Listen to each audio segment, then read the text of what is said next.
The Yarmulka Riders Motorcycle Club's here. We're watching them practice down there.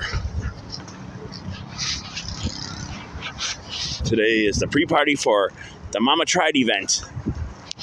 And tomorrow starts a flat-out Friday event. Today's event is at the Harley Davidson Museum. Tomorrow's event's at Pfizer Forum. And then Saturday and Sunday are at the Raven Eagles Ballroom.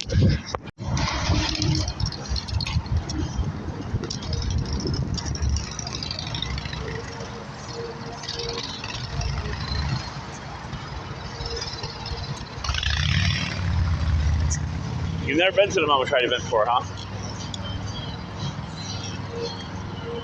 Look at those pipes. There's an Indian.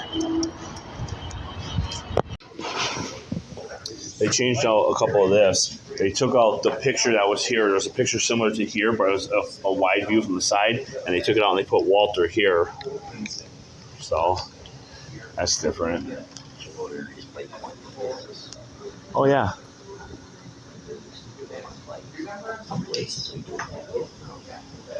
Here's their stocks when they became incorporated and did stocks and all that. This giant picture up on the wall here is new. They took down one of the pictures. This one of this chick on a bike here. Yeah, this whole wall's new. They took down the stuff and they put this up. That is, I think that's a 1919. That one there. A couple of them. A couple of them are. I know this is new, except for this the books. This book that they put in and this picture is new that they put in. But the map of the U.S. here is new. But this all is old, and that's all is old.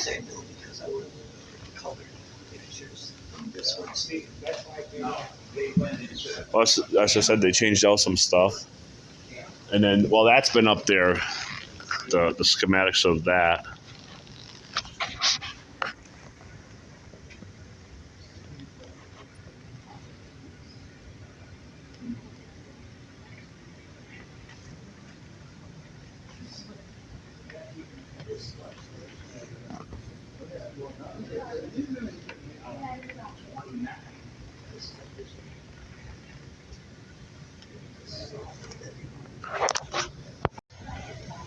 Review of the 1920 Harley Dealers Davidson.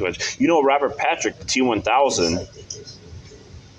You know the T1000. Robert Patrick. He is a avid Harley Davidson rider, and he owns a dealer in I think it's Santa Clara, California, or something something out there. I seen him a few years ago when I was working at the plant at Harley in Menominee Falls. He was down here for the dealership meeting, and everybody who's talked to him said he's a real nice guy. He's got some new ink, though, since he's played in the Terminator many, many years ago. I didn't get a chance to meet him. I wish I could have, but I did get to see him in person.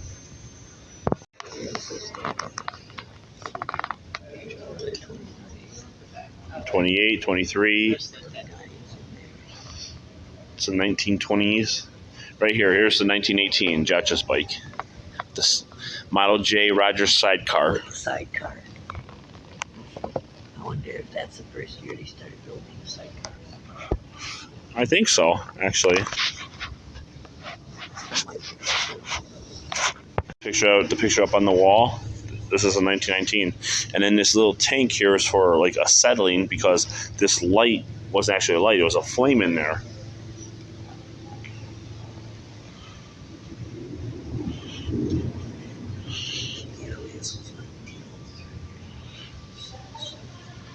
Well, the serial number 1's a 1903, but it's on a 1905 frame. Yeah, but right there, that's a 1905 frame on that one. You do that with a regular bicycle, I bet. Well, that's how they started out. These were bicycles. They actually tried them on bicycles, but the frame itself wasn't strong enough, so they got stronger steel. Yeah. And they went. Which is surprising. This was the single loop, and then later they went to a double loop. And stuff was built better. That's because Hey, Jim. Some of them, the old metal lunch boxes, boy, do I miss those. And then he went to plastic, and I got nowadays nobody uses lunch boxes no more. plastic ones downstairs. Yeah, my plastic Aladdin lunch boxes down there from when I went to school. Chris had the Simba, I had the Aladdin. Shin guards.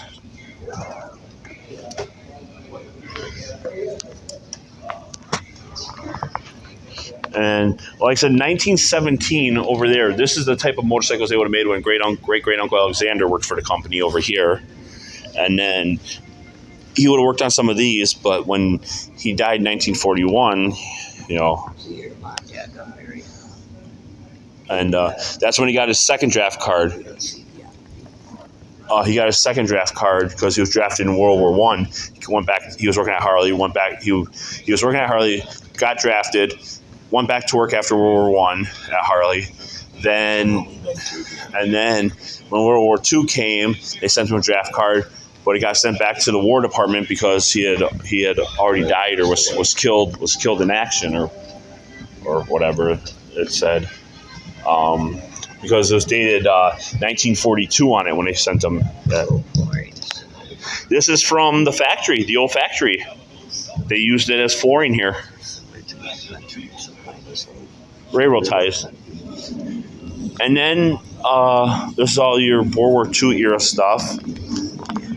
Bikes, 1939 when the war started, and this would have been when Uncle Chester was working for the plant at the time. Because, 1941, this was right here. This would have been the last that great Uncle Alexander worked on before he died. And then I like this blue. This blue one's nice here. But when great Uncle Chester was vice president of Harley for marketing, this was the types of motorcycles they made back then.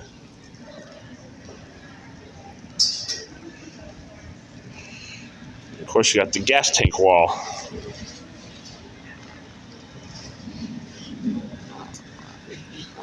You can always tell the years, too, by the emblems and logos on there, like the Speedball or... Yep, that was what they used.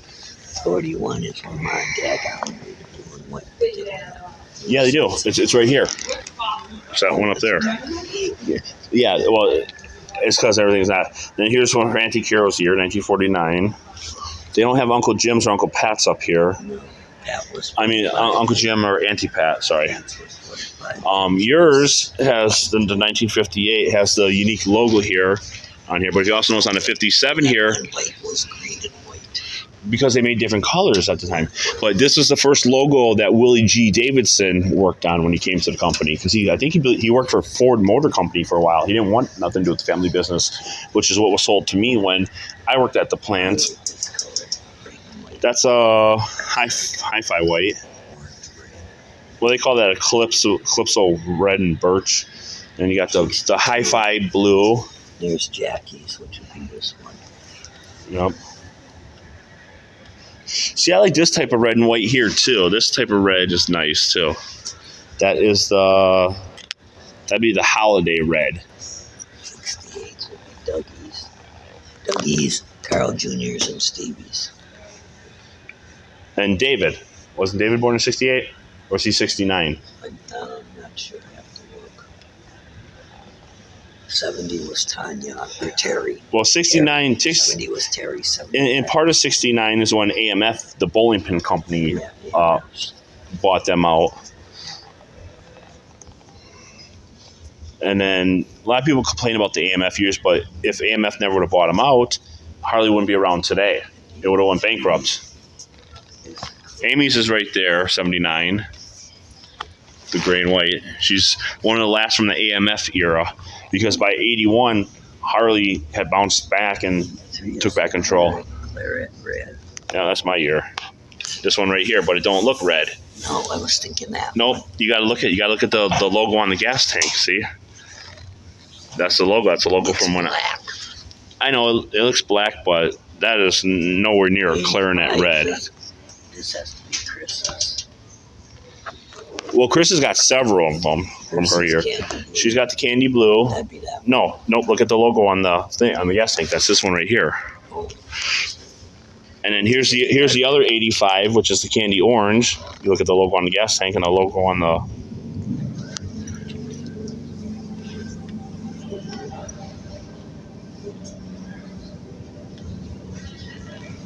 And there was the Liberty Edition, the Midnight Blue Silver for 86. I like the wings on the Well, as I said, when you're riding on a motorcycle, it's like flying. It's a different perspective, you know. The 85th anniversary, Harley, 1988. 50th anniversary of Daytona. I think, see, Daytona, it's 1991. That would have been around the 50th anniversary of the Black Hills Run, too, in Sturgis. Of course, you got the 1992, I like, Candy Sapphire Sun Glow. This one here, the 95, the Vivid Black here, this one appears in the movie Harley Davidson and the Marlboro Man in the very beginning when they're at the biker bar. And Marlboro and the Indian get into it. They stopped before Nolan and Daniel. No, they got them. They just don't have them out. This is a nice one, too. I like this design here. This is the 1998. I like the logo. Actually, what was that? 2005. I was thinking. He's got the gray one right there. Oh, Yep. take a picture. You can send it to him. Got him. Here's some that came out. Hannah is 2010. And there's the 2008 versions. Or no, Hannah. Jordan's ain't up there. Well, no, it's not up there. Well, Hannah's either 2008 or 2010, one of the two. But yeah, the 2005 one here. That's nice. This used to be in the Willie G exhibit when they were here for a while. Or no, it was in the exhibit after that. This is the Russian Cossacks here. Their outfit. Yeah, this is the Russian Cossacks. Hey, I'm proud to be a Russian. Part Russian, Polish, Jewish, German, Russian, Prussian, French, Canadian, Ukrainian.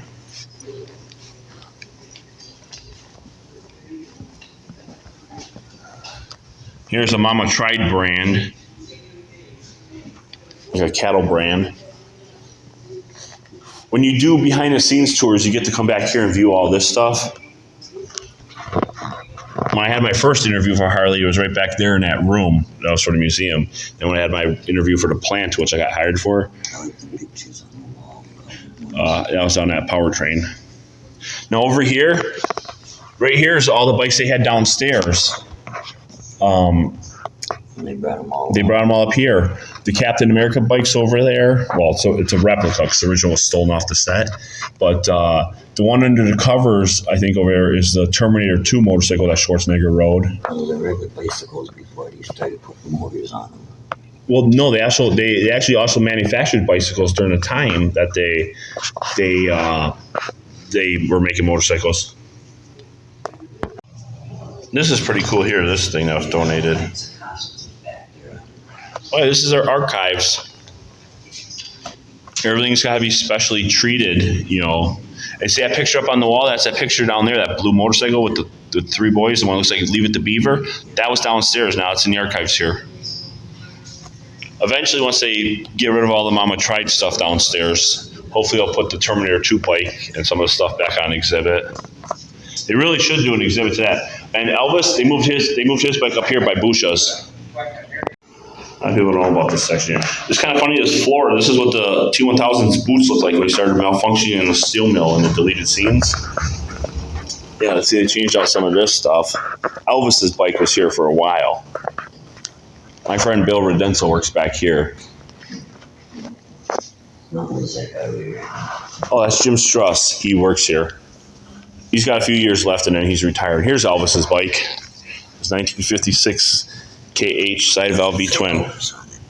Because they took down all the plaques downstairs because they put the Mama Tried stuff in. They overcrowded this whole area here. They had to move a whole bunch of stuff. And this guy rode 775,000 miles from 1977 on up. But right up there, that third one there with this big light, that's Bush's 1922.